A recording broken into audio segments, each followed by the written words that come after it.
कवी कथाकार अविनाश गोविंद पाटील यूट्यूब चॅनेलवरती आपल्या सर्वांचे स्वागत. कथा हरण्या भाग 2.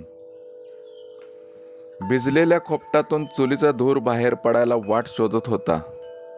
आज सुट्टीचा दिवस असल्यामुळे सारा दिवस हरण्याबरोबर खेळायला सापडणार म्हणल्यावर नाम्याचा आनंद गगनात मावत नव्हता. दात घासून चहा झाला तसा नाम्या गुळबेंडी खाली आला. हरण्या आता चांगलाच उभा राहून दूध पेत होता. हरणी त्याला वळून चाटत होती. नाम्या बघतच उभा राहिला. नामदेवा बस आता, मी आंघोळ करून येते. चांगली नजर राख हरण्यावर. मी येस तर कुठं जाऊ नको खेळायला, आजी म्हणाली आणि खोपटाकडे निघून गेली. दिवस आता बराच वर आला होता. तुकानानं आवरून गावाकडची वाट धरली होती. सर्जा नाम्याच्या संगतीला येऊन बसला होता. नाम्या, आपण तुझ्या हरण्याला सुट्टी दिवशी हिंडवायला घेऊन जायचं का? होय, लगा त्याला जरा मोठा तर होऊन दे की, मग माळावर हिंडवायला घेऊन जायचं. बघ कसं दमन बसलंय उन्हाला. केस बघ ह्याची किती काळी कुळकुळीत, कशी उन्हात चमकायला लागल्यात. नाम्या म्हणाला. दोघांच्या चांगलाच गप्पा रंगलेल्या. सर्जाचं कुत्रं संगतीला होतंच. सक्कू आजी आवरून हातात तांब्या घेऊन आली आणि तांब्यातल्या पाण्याने शेळीची कास धुवून धार काढायला बसली. हरणी गपगार उभी होती.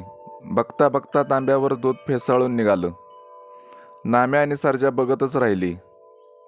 सर्जो, तुझ्या घरातनं तांब्या घेऊन ये जा, चीक देती.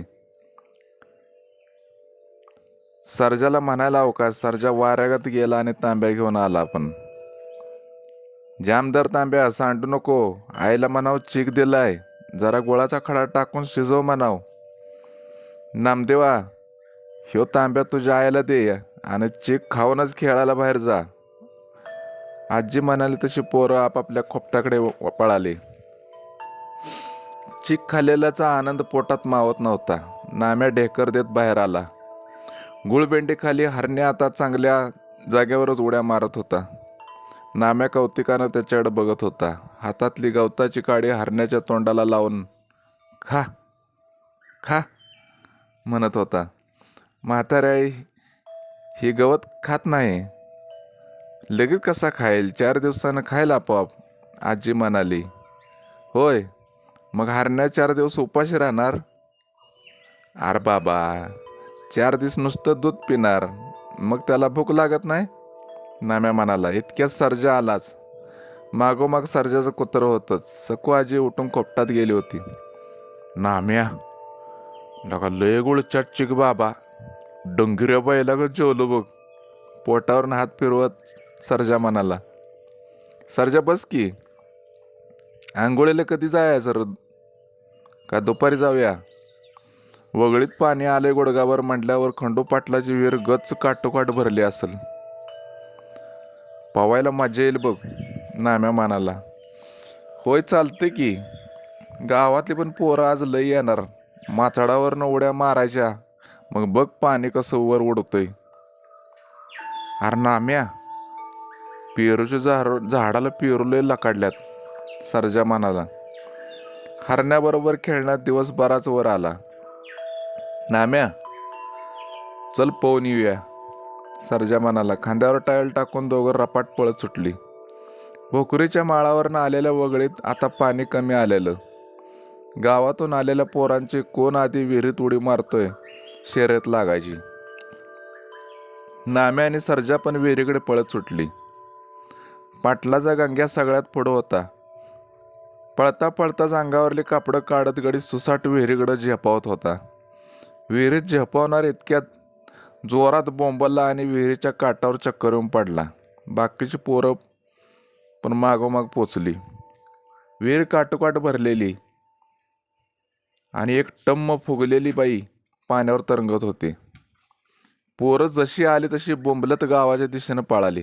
गंग्या तिथंच काठावर पडलेला. नाम्या आणि सर्जा धापा टाकतच विहिरीजवळ पोचली. पाटलाचा गंग्या अजून शुद्धीवर आला नव्हता. पाण्यात तरंगणारी बाई बघून नाम्या आणि सर्जा माळामाळाने पळायला लागली. गावात गेलेली पोरं परत सगळ्या गावाला घेऊन पळत विहिरीकडे पोचली. गंग्या आता शुद्धीवर आला होता. अंग लटालटा कापत होतं. अंगात ताप भरलेला. माणसाने सगळ्या विहिरीला गराडा घातला. जो तो टक लावून त्या प्रेताकडे पाहत होता. खंडू पाटलाला खबर मिळताच त्याने तालुक्याला पोलीस स्टेशनला फोन करून बातमी कळवली आणि स्वतः माळ्यातल्या विहिरीकडे धाव घेतली. सगळा गाव ओळख पटवत होता. 4-2 गावातल्या बायका पण बघायला आल्या होत्या.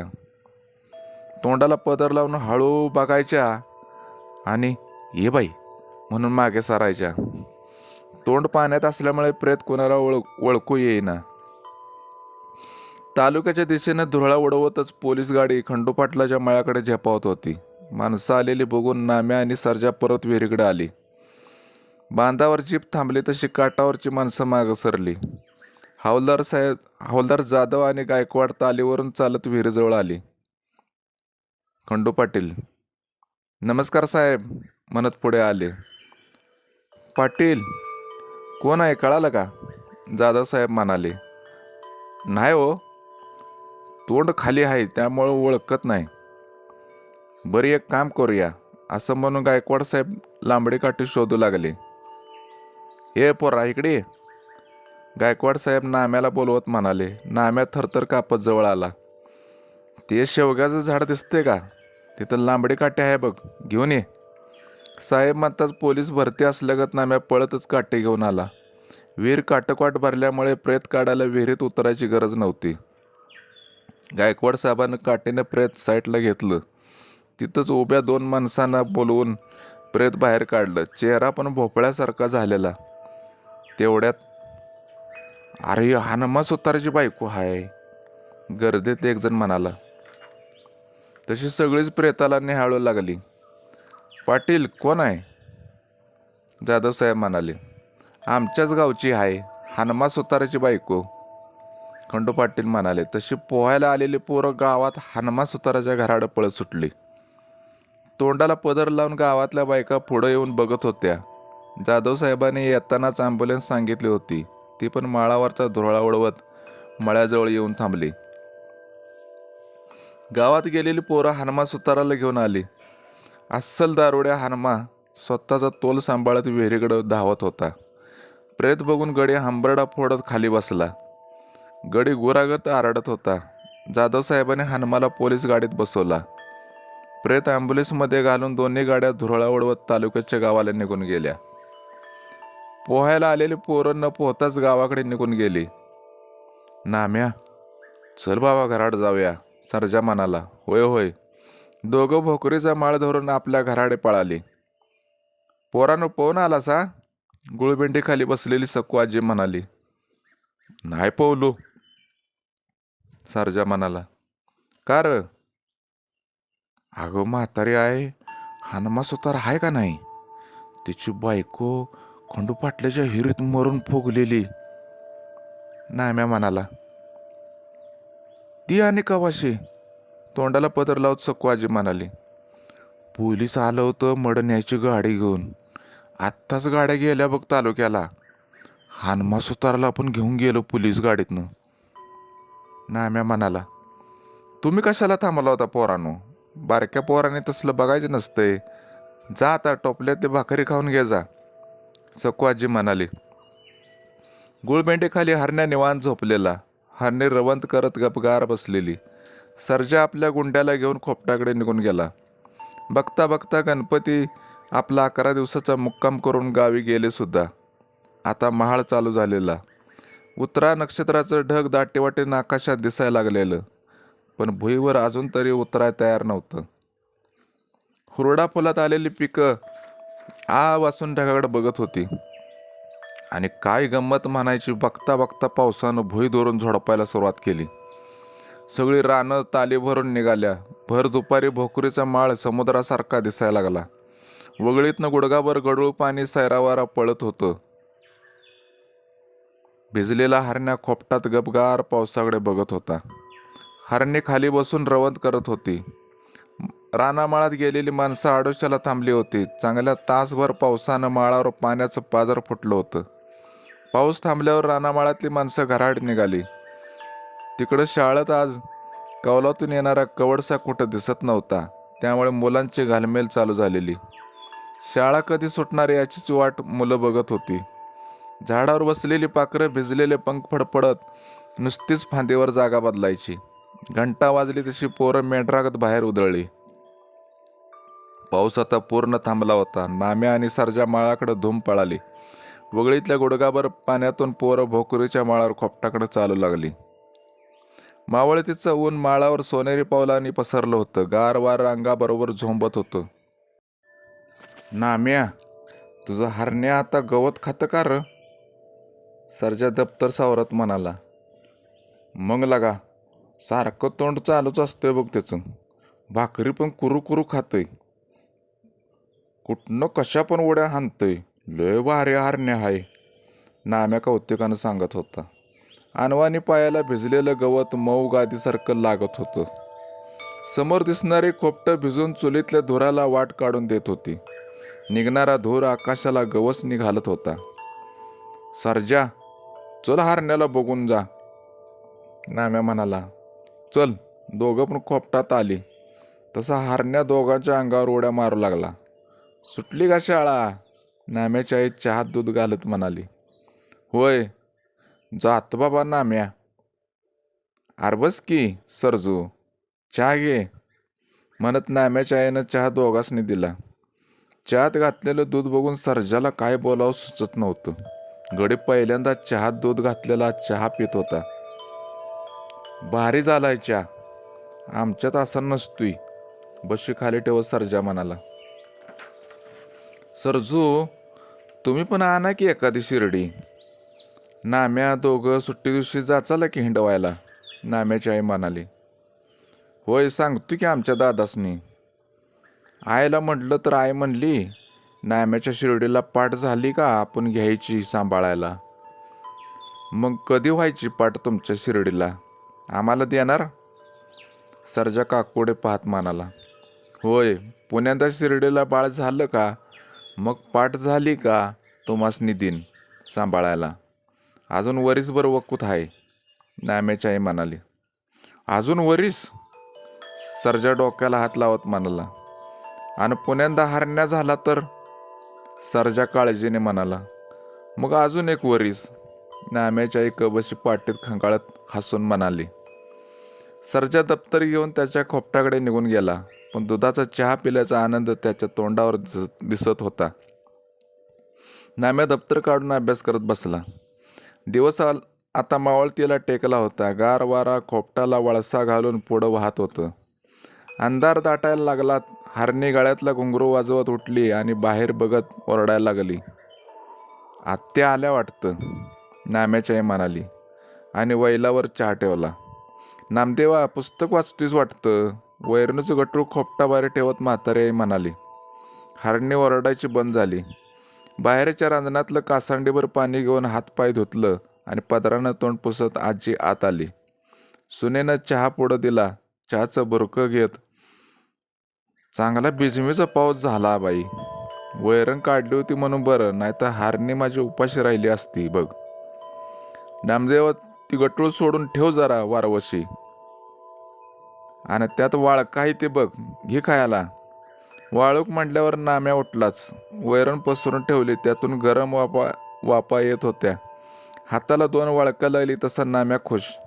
थोडी थोडी वैरण हरण्या आणि हरण्यापुढं टाकली आणि बसला वाळूक खात बाहेर.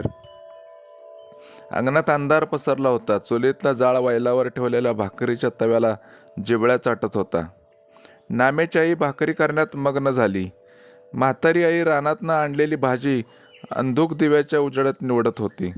नाम्या दप्तर भरून सरजाच्या खोपटाकडे गेला. बरं झालं नाम्या आलास, नाहीतर मी तुला बोलवायला येणार होतो, सरजा म्हणाला.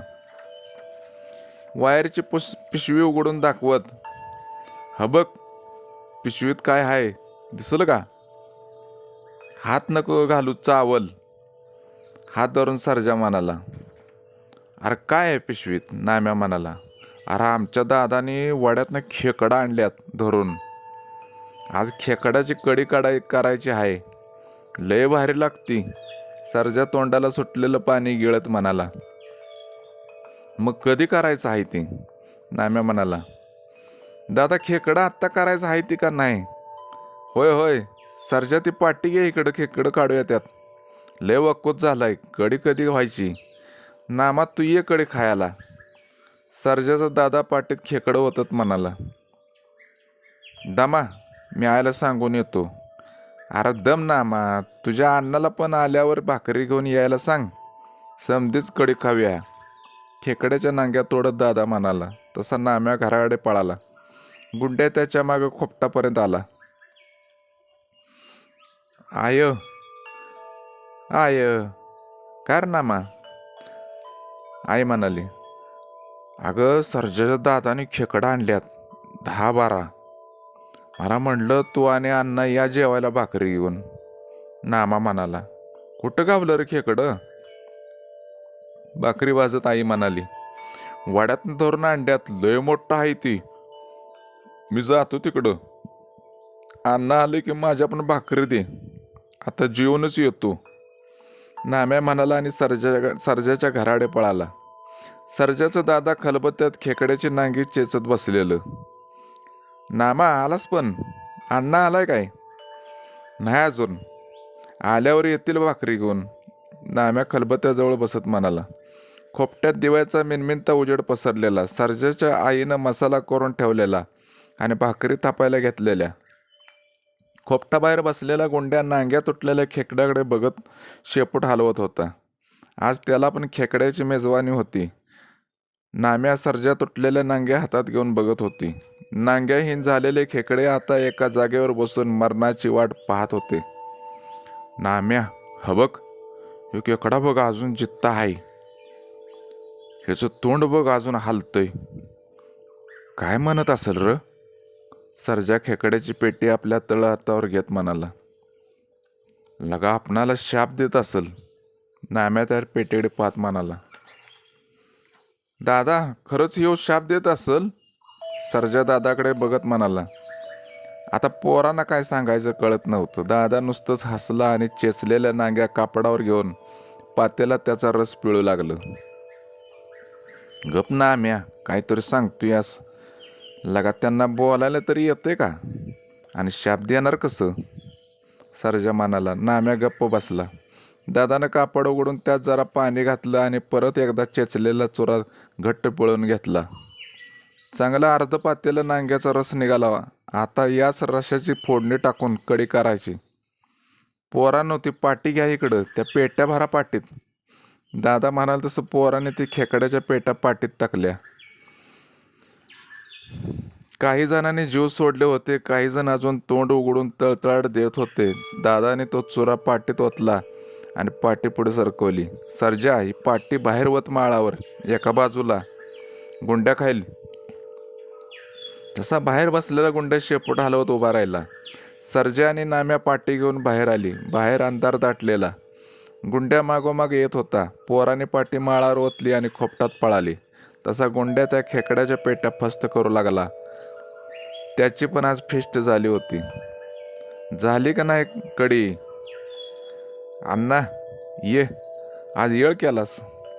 पावसामुळे येळ झाला. खेकडं कुठं गावलं गा आपल्या वाड्यात? बरं झालं, पावसाची फिस्ट तर झाली. खेकड्याच्या कडीचा वास साऱ्या खोपटात पसरलेला. वासानं तोंडात पाणी सुटायला लागलेलं. अण्णा झालंय सगळं, जीवया का? जीवया की. पोरानं उठा, हात धुवून घ्या. सरजा नाम्या बाहेर हात धुवून आली. सरजाच्या आईनं थाटीत गरम गरम कढी वाढलेली. रश्श्यात भाकरी मुरगाळून सगळी गरगरीत जेवली. वहिनी, कढी बेस्ट झाली या, अण्णा ढेकर देत म्हणाल. ऐकून सरजाची आई खुश झाली. नामा पोट भरलं का? होय होय. बरं दादा चलू का? चल नामदेवा. बरं बरं. दोघं आपल्या खोपटाकडे आले. हरण्या आता 6 महिन्याचा झाला होता. संक्रांतीचा सण होऊन गेलेला. हरण्याला आता बऱ्यापैकी शिंग फुटलेली. बाळू खेळणीवाल्याच्यातून हरण्यासाठी पण एक घुंगरू आणून हरण्याच्या गळ्यात बांधला होता. हरण्या 2 पाय वर करून टक्कर द्यायला बघायचा. हरणी दुसऱ्यांदा पोटोशी होती. नाम्या सरजा सुट्टी दिवशी दिवसभर हरण्याला माळावर फिरवून आणायची.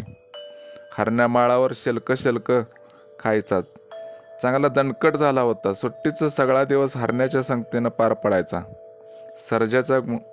सर्जाचा गुंड्या संगतीला असायचा. आयो, मी जातो गावात. तुकाना खोपटातून बाहेर पडला. हातात जेवणाची पिशवी होती. तुका, दम जरासा. काय गाय? हा बघ, गावातल्या भैला सांगून ठेव आमचं बोकड द्यायचं आहे म्हणून. उक्त घेतोय का बघ. बर. अण्णानं गावाचा रस्ता धरला. गुळबेंडेखाली बांधलेला हरण्या ओरडला. त्यानं बोलणं ऐकलं होतं. त्याला काहीतरी सांगायचं होतं. हरणे पण ओरडत होती. सक्कू आजी पाटीत पाणी घेऊन गुळबेंडेखाली आले. हरणेनं पाणी नुसतं हुंगल्यागत केलं. पाटी तशीच हरण्यापुढं सरकवली. हरण्या पाण्यात बघू लागला. त्याला पाण्यात मुलाण्याची सुरी दिसायला लागली. तो मागं सरला. हरणीच्या डोळ्यात पाणी भरलं. तिला हरण्याचं बाळपण दिसू लागलं. आता माझ्या लेकराला माझ्यापासून लांब घेऊन जाणार. माझं लेकरू आता मला दिसणार नाही. ही माणसं अशी का वागतात? आधी लेकरागत जीव बी लावतात आणि गरज संपली की बाजारात कापायला इकून बी टाकतात. बोकडाचा जलम म्हणजे माणसाच्या जिभीचं चोचलं. त्यांना काय जीवाची पर्वा. हरणी डोळ्यातील अस्व गाळत मनाशीच बोलत होती. पाण्याची पाटी घेऊन सक्कूआजी खोपटाकडे गेली. आज शनिवार असल्यामुळे शाळा 11ला सुटली. नाम्या सर्जा भोकरीच्या माळावरून पळतच गुळबेंडेखाली आली. हरण्या भुईवर मान ठेवून गपगार बसला होता. आज तो रोजच्यासारखा टक्कर मारायला उठला नव्हता. हरण्या, उठ की. हबक, आम्ही शाळेतनं आलोय. नाम्या, हबक, हरण्या रडा लागलाय, सर्जा म्हणाला. खरंच हरण्याच्या डोळ्यातून पाणी येत होतं. लगा, रुसलाय का? पाठीवरून हात फिरवत नाम्या म्हणाला. सर्जा, तू जेवून ये, मी पण जेवतो. हरण्याला माळावर हिंडवून आणूया. येशील का? येतो की, चल. दोघं आपापल्या खोपटाकडे पळाली. सुटली का शाळा? होय. म्हातारी आई कुठे गेल्या? गेल्यात वैरण आणायला. तू हातपाय धो, टोपलीत भाकरी आहे बघ, घे हातानं वाढून. मी एवढी वाकळ शेवती. नाम्या गडबडीने जेवाय बसला. आय, हरण्याला माळावरनं हिंडवून आणतो. हरण्या रडाय का लागलाय ग? लागला असेल ग. त्याला करमत नसेल का? डोळ्याला काहीतरी लागलं असेल.